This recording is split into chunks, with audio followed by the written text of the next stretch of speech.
complete for the touchdown. Corbett, the rookie from Boomer.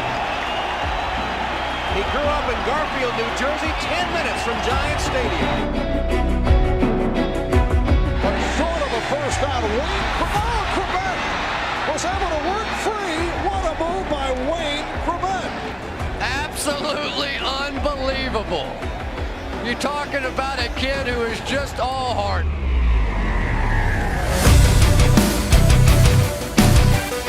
Welcome to the Underdog Jets podcast with Wayne Corbett and Robbie Sabo.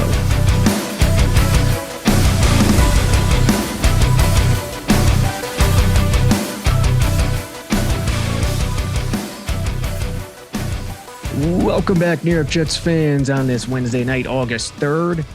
Another day of training camp, and yes, we say it every week, be excited, but definitely be excited now because we're going to get into some stuff that is serious. It is legitimate. It is authentic. And Wayne Corbett is here to help me navigate through it. Number 80, how's everything? Everything is good. It's a good day at camp. I know that. I've heard a lot of good things. Beautiful day out with my family. Got some dinner, and now I'm ready to rock and roll with this podcast. What'd you guys have? Fridays. We hit Fridays tonight. TGI Fridays. Okay. Little wing action, little Jack Daniel wing action. So, yeah, sorry for my tardiness, but we're ready to go right now. It's all good. So today, well, first of all, they've had two public practices. I don't think we've spoken since then. One on Saturday, one yesterday, Tuesday. So 2 and 3 shots. They were off Sunday. And the atmosphere was raucous. I mean, Sauce is a fan favorite, and we'll get into him a little bit. Brees is a fan favorite. There was one moment where Sauce went down the sideline, and the fans were screaming his name, Sauce, and you saw his face underneath the face mask. He couldn't help but grin, you know, in a rookie type manner. Like, man, this is great. He just loves the atmosphere. And Brees, there's a lot of Brees chants, so that's going to be something at MetLife that fans are going to have to get used to, and the players are going to have to get used to, kind of like Moose, the Moose chants for Dale Johnston. So you can really tell. Getting booed or not. See, sometimes, why are they booing? I'm like, no, they're not booing. Like the tune, chants when they were there. Tune, or Bookaboom for the Rangers fans out there. Jeff Bookaboom, when he would drive a hit on a forward coming in the zone. Right.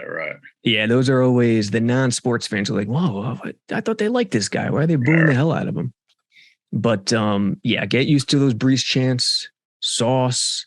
Wilson was excellent today. It was probably his best practice. I believe he started 8 for 8.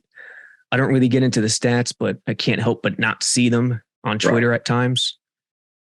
He looked confident, poised, making the correct decisions, and he did it not in just 7-on-7s. He did it in teams against the first team defense.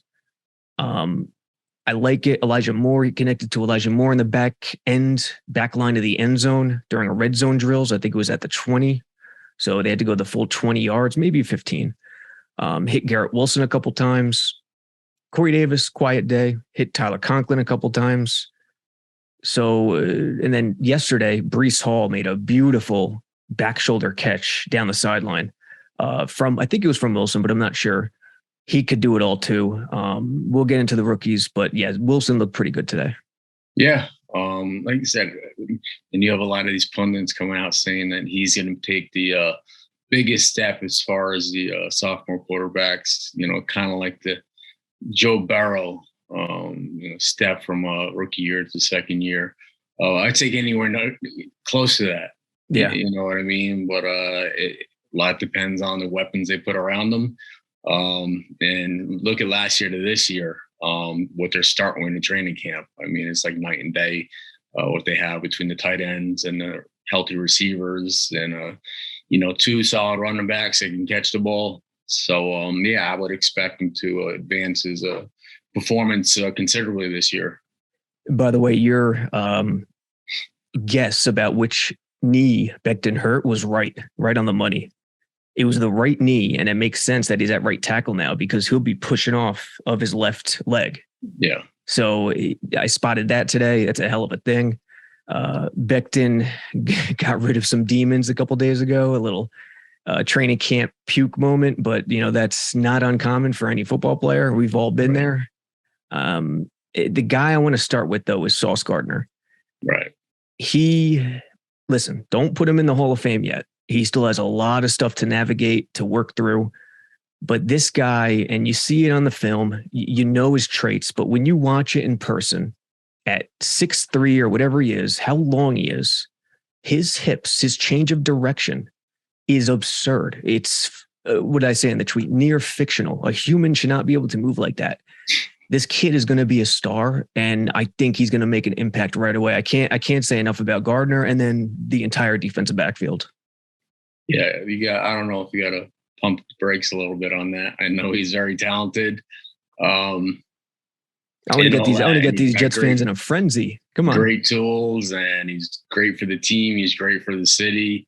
A lot of great things. I'm not sure how he's going to match up when you get one of these top guys against him. Tyreek Hill.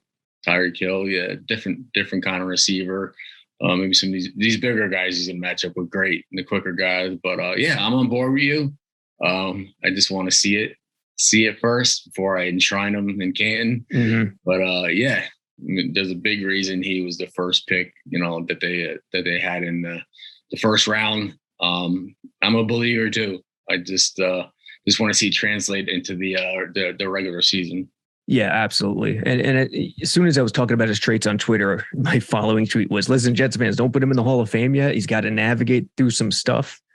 When it's one-on-one and he knows a responsibility, he usually locks that guy down. There was one occasion where Elijah Moore ran the best comeback route you could run, and Sauce is trailing, has his hips turned, sort of the inside, and didn't even miss a beat in terms of staying on Moore's inside hip. Zone, he's got to work out some things in zone still. It's the NFL. He's also still splitting first team reps with Bryce Hall.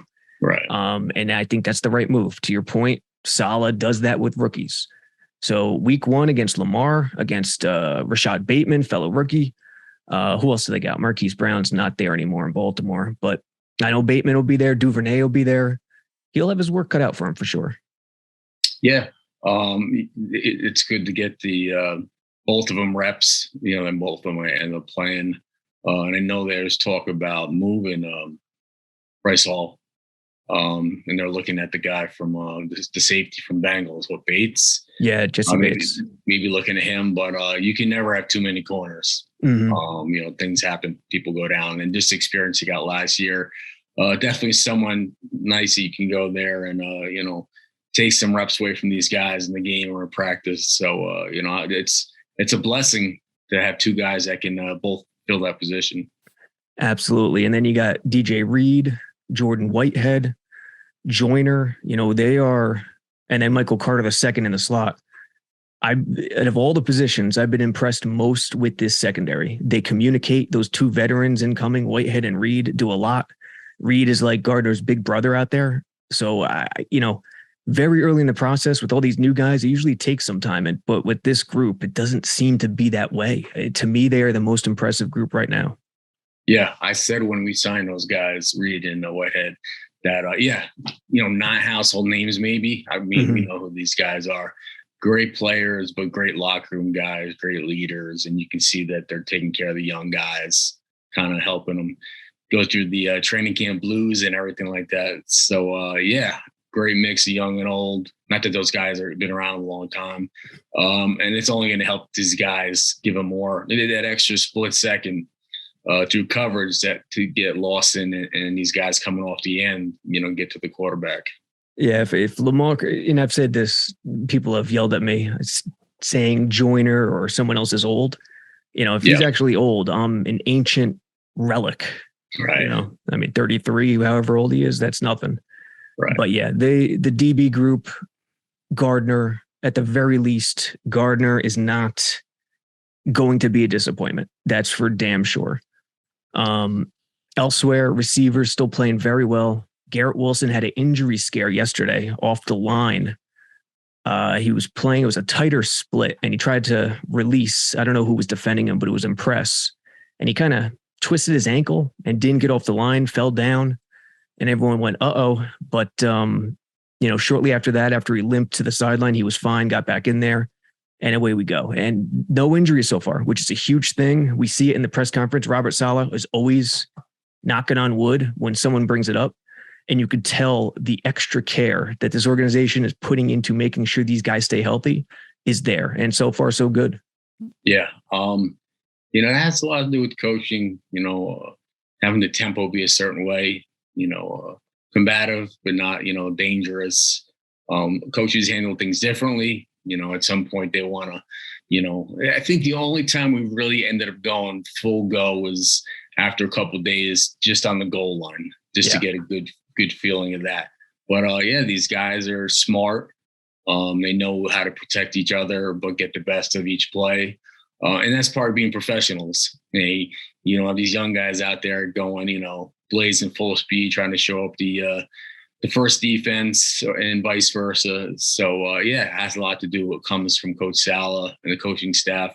Just let them know, hey, get your work in, but, don't do stupid things. And it seems like they have a great tempo out there. They do. They do have great tempo. I will ask you this, though. I know it's a completely different sport now than it was 2 decades ago, 3 decades ago when you were playing. And immediately off the snap, the trenches are going live. But then as the play goes on, it gets less and less live, less and less 100%. Do you worry at all as a coach, if you were a coach, that you're worrying so much about injuries that you're not putting the gas pedal to the floor like you should? You know what concerned me, and I read it, more than one place, but Coach Saleh with these Guardian helmets. Yeah. It's just about, the tap, the linemen just banging heads. There's a big difference between the lineman hits and like a receiver hits, when I talk to doctors about concussion and stuff, like it's just consecutive pounding between the linemen, but receivers are less, but a lot bigger impact because the defender's coming from a further away and the collisions are a greater force. Mm-hmm. But with these helmets, I don't know. They're teaching guys to use their heads. Yep. They're like, oh, no problem. I have these helmets on and they're just banging.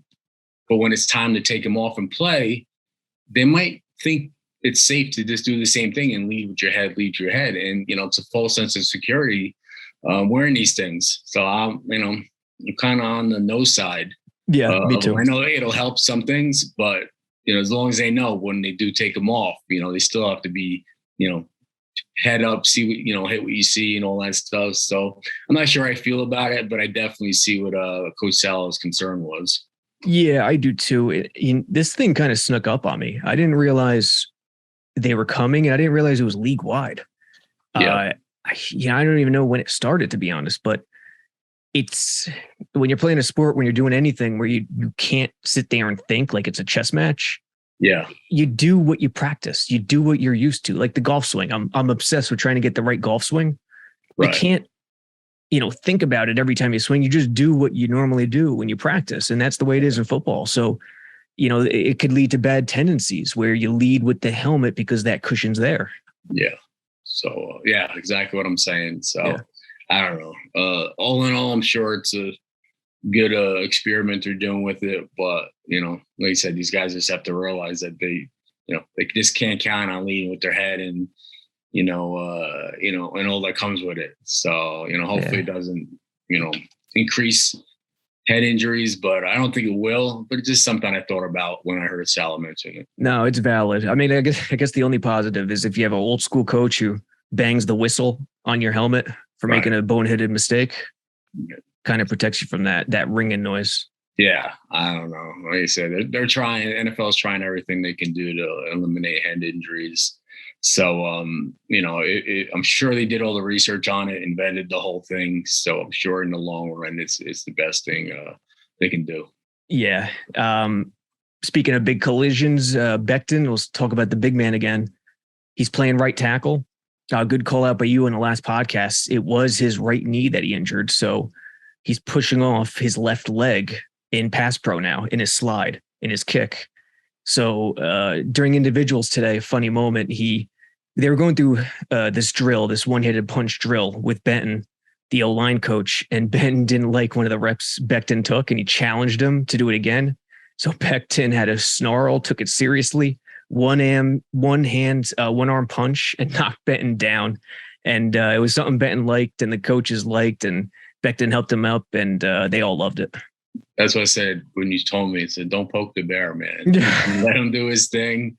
I think at that point you realize, how small you are with a giant like that, and he's trying to manhandle you anytime he wants, and I just see, not only can he do that to coaches, but he could do that to some of the best, edge rushers in the game. So I'm excited to see him come back. And it certainly seems the way he's talking is that he's got a lot to prove, and that's good. You want a young guy that's hungry. He's missed a lot of time. I know his weight's down, so he's doing all the proper things. And I think that the coaching staff and the O-line coach has handled it the right way, giving him a certain amount of freedom, but let him know, hey, this is your time to shine, to stay healthy, to stay in the best shape, to eat the right way. And I think he's doing that so far this camp. Yeah, and George Fant's out there, so the line is starting to come into completion. I think news just dropped from Al Iannazzone of Newsday that Rucker is cleared to play. So he's going to get back on the practice field pretty soon, maybe Friday. I don't know if they're off tomorrow or the media is just not available. Friday, I know there's definitely media at practice. And then Saturday is the green and white scrimmage at MetLife. So hopefully Rucker will be back soon. Flacco still playing well. Joe Flacco still playing well as the backup. Mike White's playing well also. Having all three of those quarterbacks is really good for the entire team, as it's really, there's not a wasted rep. So everyone's getting as good as they possibly could be in teams when either quarterback is out there. Yeah, you don't want that big of a drop off. And these guys are going with the second, third string. I mean, those guys got to get their reps, they're timing down with the quarterbacks. And I'm kind of curious how they're going to handle the green and white scrimmage this week, as far as the older guys, the guys coming off injuries and stuff like that. Usually they get in there and get their reps, and it's quick, maybe one drive, something like that. But they'll finally get a chance to hit a little bit, which is fun. Now, are they practicing with the team this training camp? Yeah, they're going to scrimmage against the Falcons. And then play them. And they play them as well. And I think the Giants too. I think there's going to be a day with the Giants before that game as well. Yeah. Usually emotions run high. And there's always, some fights and stuff like that, some friction. But basically it's because you're used to hitting the same guys over and over every day and eating with the same guys and lifting with the same guys. So when you get a chance to hit someone else, it's a good feeling to go a little harder than used to in practice. So, a lot of mishaps and fights, which is fun for it. But I did see they had to cancel a practice this past week because there was too many fights during the game, during the practice. Who was it? Yeah, same team practice. There was a big fight, 2 fights, and they just ended practice. So, it happens during training camp. Yeah, no fights have broken out yet at Jets camp, but there is, the fire's there on one play, a couple of practices ago, I think Monday, Irv Smith, undrafted free agent receiver, I think out of Penn State, not Irv Smith, Irv Charles, excuse me, got Pinnock turned his hips outside, nice route to the inside. Flacco found him, and well after the play was over, it was either Marcel Harris or Parks. My apologies to either one of them, but it's not that big a deal. It kind of half stripped, half bumped him at the end because there was a lot of trash talking going on. So the coaches came over, no frenzy, just a lot of competitive spirit up. Nakua, who used to be a safety, is playing linebacker, got a good lick on one of the running backs. I forgot who it was today. So there's some hitting going on out there. Yeah. Listen, it's third tempo. You come up there and pop them. The big thing is just don't take it to the ground. Don't go near the legs. Don't drag him to the ground. Get the legs tangled up. But you're allowed to come up there and give him a little hit, wake him up a little bit, get the cobwebs shook out. So, that's going to happen. But as long as they don't take it to the point where, there's helmets flying and, players are getting injured, It's all healthy competition. Yeah, don't pull the face mask. Guidry popped Brees Hall too a couple practices ago on a screen. It was either a screen or an outside run, and just came up and run support beautifully. Brees Hall, for you fantasy players, he's gonna be a player again. Still a rookie. Temper expectations, but he's the perfect one cut back in this zone scheme. And the most impressive thing about him is once he finds the hole, he goes downhill so fast. So he's going to complement Michael Carter really well. In terms of Jets offensive players, what do you think fantasy wise, Wayne, early in August? I know it's still early, about a month away from drafts, but you think this offense has some potential here?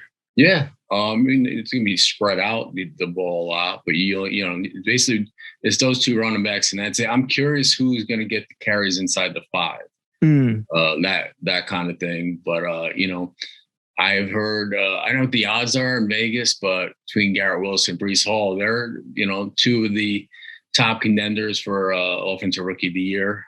So I've heard those names around, but it's tight end by committee. You got 3 solid guys. Conklin's playing. He's really versatile, Conklin. He could play H-back. The running backs, PPR. You could look at a guy like Braxton, in the slot, or Elijah, but any one of those guys can do it. I think in season long, you could pick up some guys, but I definitely think in daily fantasy, week to week, you could see the matchups and which guy you think is going to get the most action. But the move might be just picking up Zach Wilson at all those weapons that I'm talking about. And he's the only one throwing it, so he's going to get all the statistics. So that'd be my guy to go after in season long. Yeah, that's a good thing, right? Where you can't really pick season long fantasy guys on the Jets because they got 4 receivers, 2 running backs, at least 2 tight ends. Yeah. So, and it's the Shanahan offense.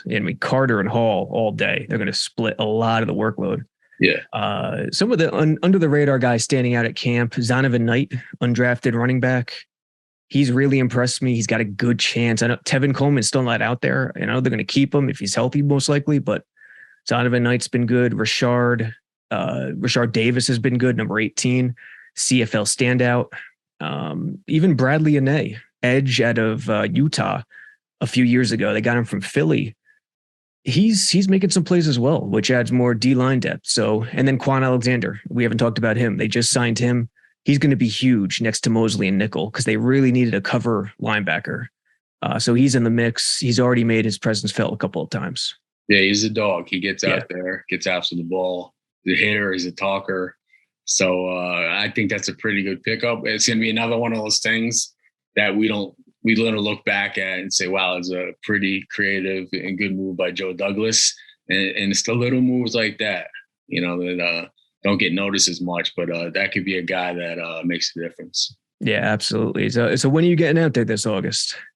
I think I'm going to go to the green and white scrimmage, and then the following week I'll get out to a practice at the Jets complex. Nice. Okay. Yeah. Jets fans, go to jetsxfactor.com, use discount code 80, get that great. Not bad, man. I just remembered I got to get you could have just said you mailed it out to me and fooled me, and it would have came in a couple days. You didn't get it yet? You know what though? I got to. Are you being serious or no? You're not being serious. Yeah, you almost got me. Because I didn't check my mail for a few days, so it could have been possible. Dude, I'm telling you, man, my brain is shot. I gotta write it down. I write it down and I forget I'm going to go out on a limb and say Jets fans will forgive you. How about that? Okay. I'm going to go out on that limb. Okay. Use discount code 80. You will get that autograph signed photo and trading card. Yes. So trading cards galore.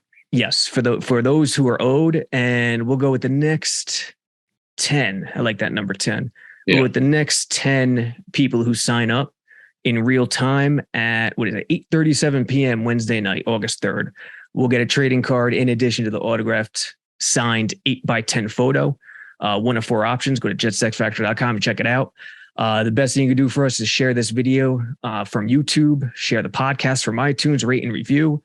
JetX Mobile on Android, Google Play, and the App Store. And away we go. Wayne, any final thoughts on this night? No, All great things, and I'm looking forward to the green and white scrimmage to see some of these guys compete.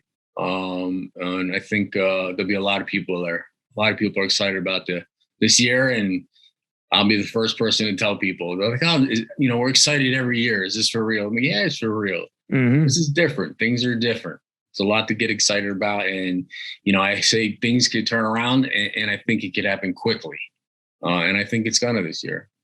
Absolutely. And if you think about it, listen, their roster, their personnel isn't as bad as it's been because of those injuries. Those injuries were huge. Yeah. So we'll end this podcast like Saleh has been in the press conference, knocking on wood.